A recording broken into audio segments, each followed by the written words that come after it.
Rain hit the tin roof of Blackstone Racing's garage like 1,000 small drums, and at 11:40 at night, only one light was still on.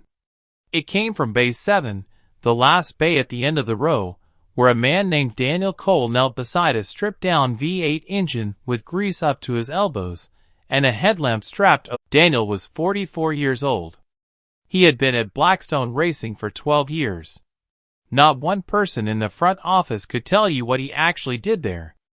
On paper, he was listed as Senior Mechanical Technician, Powertrain Division. In reality, Daniel Cole was the reason Blackstone Racing had won 6 championships in a row. He never went to the trophy ceremonies. He never gave interviews. He came in before the sun rose and left after it set, and in between, he built engines that other men drove to glory. He didn't mind. He had a reason bigger than glory waiting for him at home. A 9-year-old girl named Sophie, who was, at that very moment, asleep on the couch of Daniel's sister's apartment because Daniel couldn't afford both rent and childcare that covered a night shift. Daniel's wife had passed away 4 years earlier. Cancer. Fast, cruel, and final. Since then, it had been just the two of them, Daniel and Sophie, against whatever the world decided to throw. And Daniel had built a quiet, disciplined life around one unbendable rule. Whatever it takes, Sophie eats, Sophie has a roof, and Sophie never, ever finds out how close to the edge they sometimes lived. Tonight, the edge was closer than usual. The car in Bay 7 belonged to Blackstone's lead driver, Ray Dawson, and it was supposed to race in 14 hours at the Coastal Grand Prix, the biggest event of the season, broadcast to 9 million people, sponsored by companies who had poured $40 million into Blackstone Racing that year alone. That afternoon, during final testing, the number 3 cylinder had thrown a knock that no one else in the shop could diagnose. 2 junior mechanics had looked at it and shrugged. The team's official engine consultant, a man with a fancy title and an expensive watch, had told the crew chief it was within tolerance and gone home. Daniel had stayed. Because Daniel always stayed. He'd pulled the valve cover, listened with a mechanic's stethoscope pressed to warm metal, and found it in 11 minutes. A microfracture in a rocker arm that would have snapped at lap 30 and put Ray Dawson into a wall at 190 miles an hour. He was 3/4 of the way through the fix when the garage door rolled open and cold night air rushed in, carrying with it a man Daniel had never met. His name was Grant Whitfield III, and 6 weeks earlier he had inherited controlling interest in Blackstone Racing after his father, the team's founder, suffered a stroke and was forced into retirement. Grant was 31 years old, wore a $2,000 suit at 11 at night for no reason anyone could explain, and had spent the last month restructuring the company, a word that, in practice, meant firing people whose names he didn't recognize and whose value he had never bothered to learn. Grant walked into Bay 7 flanked by his personal assistant, a nervous young man named Curtis, who carried a tablet like a shield. "Who authorized this?" Grant said, looking at Daniel the way a man looks at a stain on a carpet.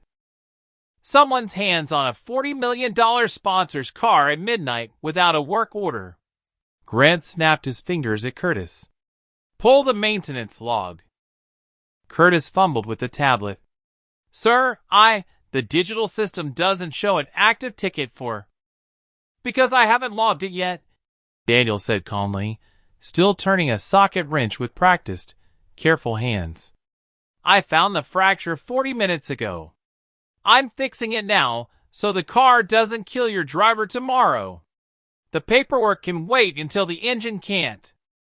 Grant's jaw tightened. He didn't know engines. He didn't know rocker arms or microfractures or the particular hush that falls over a garage when a mechanic is doing something that matters. What Grant knew was optics and control, and the fact that in 6 weeks of restructuring, This was the first time anyone had touched a car without his personal sign-off. "Step away from the vehicle," Grant said. Daniel looked up for the first time. His eyes were tired but steady. "Sir, with respect, if I stop right now, this repair is worse than not doing it. The part's half-seated. I need 8 more minutes. I said step away." There was a long, heavy silence. Somewhere outside, thunder rolled over the coast. Daniel looked down at the engine, then at the man in the expensive suit, then made a decision that would define the next 6 months of both their lives. He kept working. "You're fixing it," he said, low and even. "Fire me after. Not before." Grant Whitfield's face went the color of old brick. "You're done," he said. "Pack your tools and get off this property. Curtis, call security and have this man escorted out. And someone competent finish that engine."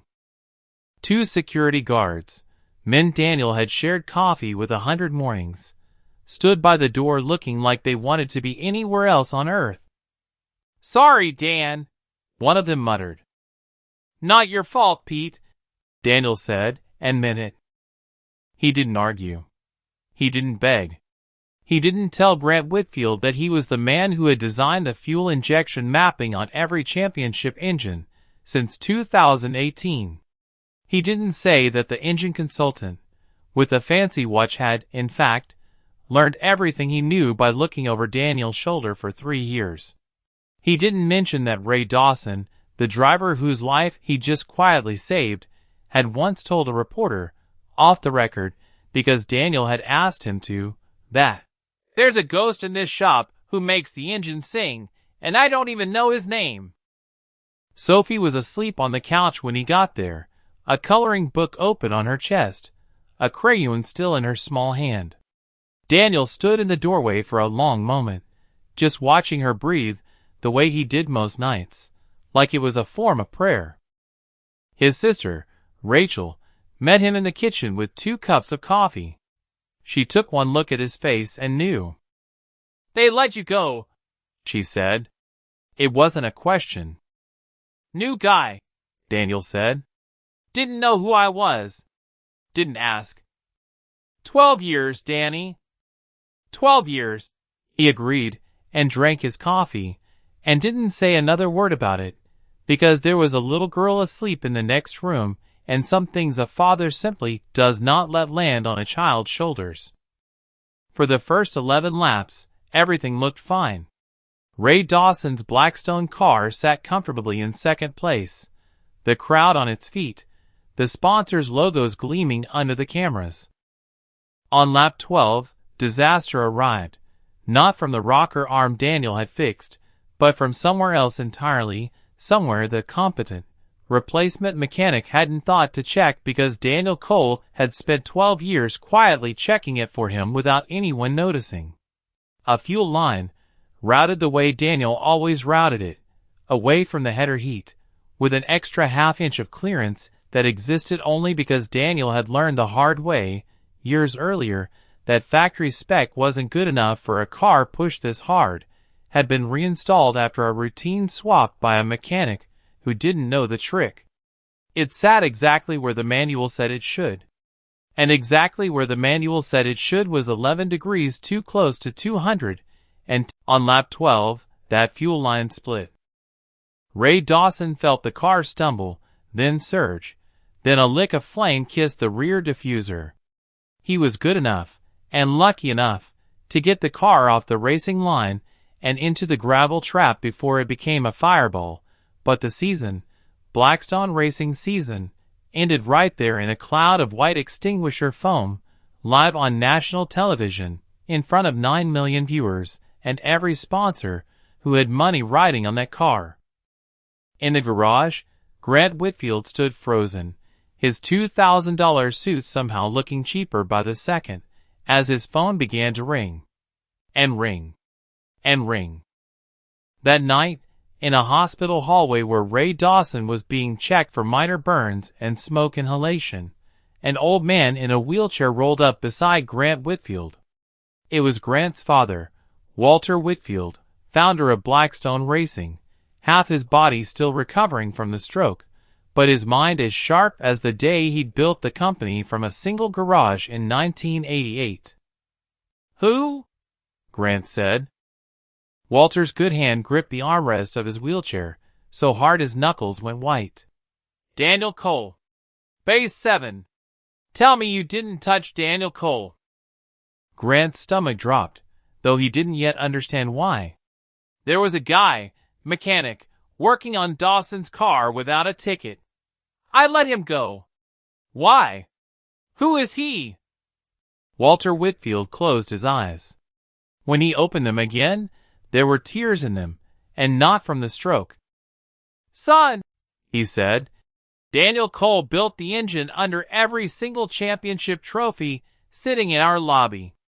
Every one. For 12 years, I paid that man a mechanic's salary because he asked me to keep it quiet. No interviews, no name on the car, nothing, because some fool team stole his last big idea when he was 26 years old, and he swore he'd never let his name become a target again. I let him work in the shadows because that's what he wanted. But I made sure, Grant, that everyone who mattered knew never, ever, to touch that man without asking me first." Grant felt the floor tilt beneath him. "The line that split today was rerouted the way the manual says, because the only man who knew it needed to be rerouted differently wasn't in the building to catch it," Walter said. "You didn't just fire a mechanic today. You fired the engine." By morning, the story was already leaking. Not officially, not yet, but in whispers among the crew who all somehow knew exactly what had happened in Base 7 the night before the crash. Ray Dawson, bandaged but furious, gave a quiet, off-camera statement to 2 reporters he trusted. "The best mechanic I ever worked with got walked out of that shop 12 hours before I nearly burned alive. Somebody in that front office needs to answer for that." On the 12th call, he finally answered, only because Sophie asked, "Daddy, why do you keep ignoring the phone?" And Daniel didn't want his daughter thinking avoidance was the answer to hard things. "Cole speaking," he said. "Mr. Cole, Daniel, this is Grant Whitfield from Blackstone. I know who you are." Daniel flipped a pancake with the phone tucked against his shoulder. "You're the man who fired me in the rain last night. I didn't know who you were. I'm asking you to come back. Name your price. Whatever you want. I want you to understand something," Daniel said, and his voice, for the first time since the whole ordeal began, carried an edge. "It was never about the money, Mr. Whitfield. It was about being seen. 12 years, I fixed problems before they became disasters, and the one time somebody with a title walked in and saw me actually doing it, he decided the paperwork mattered more than the truck full of lives depending on that engine. Your father knew who I was. He respected the work even when he didn't understand it. You looked at a man with grease on his hands and decided he must be small." "I was wrong," Grant said, and to his credit, his voice cracked with something that sounded like real shame. "I was wrong, and I'm asking you to give me the chance to fix it." There was a long pause. Sophie tugged at Daniel's sleeve, holding up a plate for more pancakes.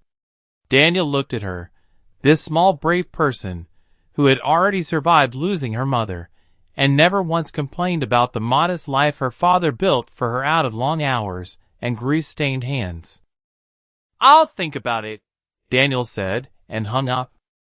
The first call came from Ironclad Motorsports, Blackstone's fiercest rival, run by a gruff, straight-talking woman named Diane Ferris, who had spent 30 years clawing her way up from pit crew to team owner and had exactly 0 patience for corporate nonsense.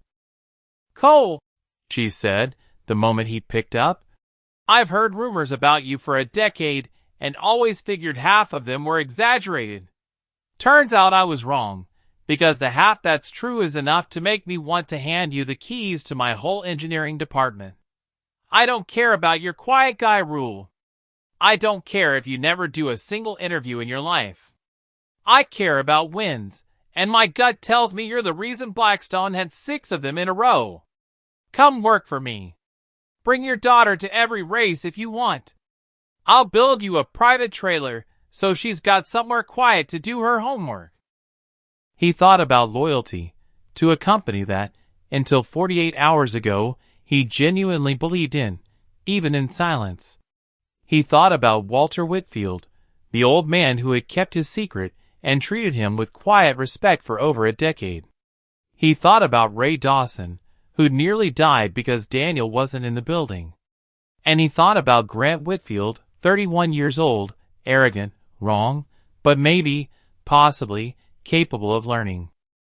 Then he thought about his daughter, and what kind of man he wanted her to watch her father be. Daniel agreed to one meeting. Not a negotiation. A conversation. He asked for it to happen at Blackstone's shop in Bay 7 at 11 at night, the same time, the same place, as the night he'd been fired, because Daniel Cole believed that if a man wanted to prove he'd changed, he should be willing to stand in the exact spot where he'd been wrong. Grant Whitfield showed up alone this time. No assistant, no tablet, no suit, just jeans, a plain shirt, and hands that looked, for once, like they didn't quite know what to do with themselves. Walter Whitfield was there too, wheeled in by a nurse, who waited outside, because the old man had insisted on being present for this no matter what his doctor said. I didn't do it for credit, Daniel said quietly. I know, Grant said. That's what makes it worse. I fired a man who never once asked for what he was owed, because I was too busy proving I was in charge to bother asking who I was talking to. Walter Whitfield spoke up, his slurred voice carrying more weight than either younger man's. Daniel, I'm not going to insult you by pretending my son's apology fixes 12 years of you being invisible. That's on me too. I let you stay hidden because it was convenient for the company, and I never once asked if it was still what you wanted. Maybe it's time that changed. Come back. Not as a ghost this time. As chief engine architect. Your name on the door. Your name on the trophies. Whatever it takes. Daniel looked between the two of them for a long moment, the young man learning humility the hard way, and the old man finally admitting a debt 14 years overdue. I have another offer, Daniel said. Ironclad. Diane Ferris. No history, no complications, just a clean start and a woman who already knows exactly who I am. Grant nodded, jaw tight, bracing for the answer he feared.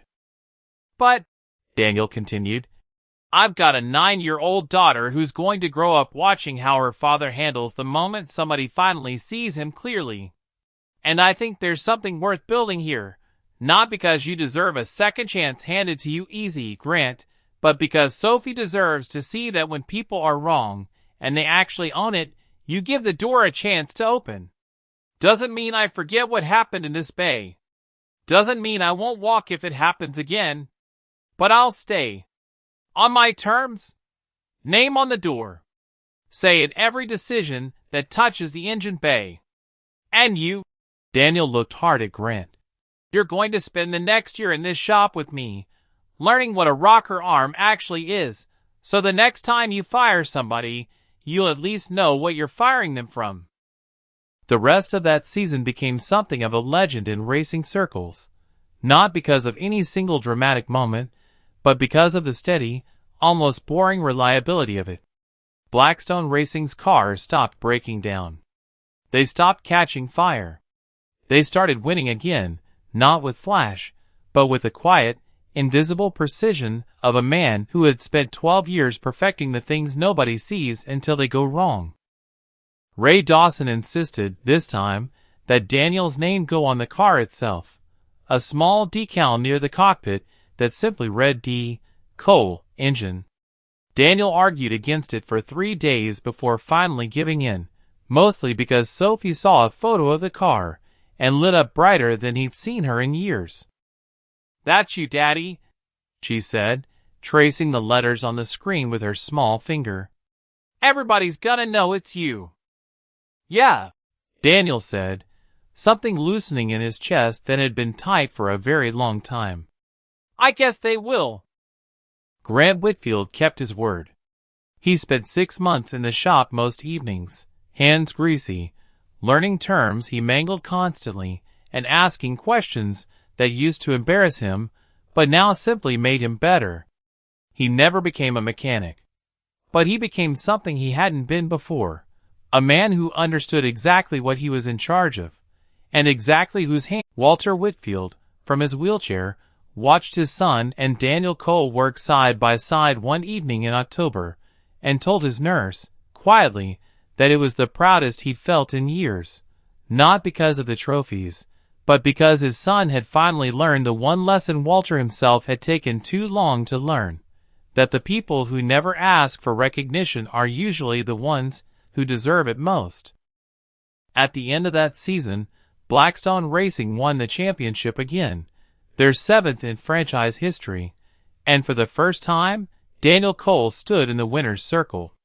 Sophie sat on his shoulders, waving a small checkered flag, laughing so hard she nearly toppled off. Rachel stood beside them, wiping her eyes and pretending it was the confetti. Ray Dawson pulled Daniel into a hug that nearly knocked them both over.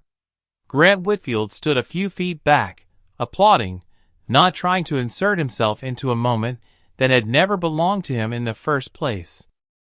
Later that night, long after the crowd had gone home and the confetti had been swept into black trash bags, Daniel Cole walked back through the empty garage one more time, the way he always did, checking on nothing in particular, just breathing in the smell of oil and rubber and hard work that had, somehow, against every hard year behind him, brought him here.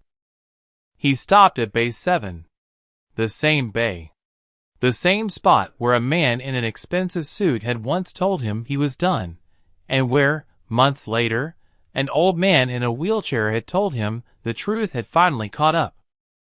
Daniel ran his hand along the workbench, worn smooth by 12 years of quiet effort nobody had bothered to notice, until, finally, somebody had. He picked up his toolbox, turned off the light, and drove home to his daughter, the way he always had, the way he always would, not as a ghost anymore, but as exactly who he'd always been.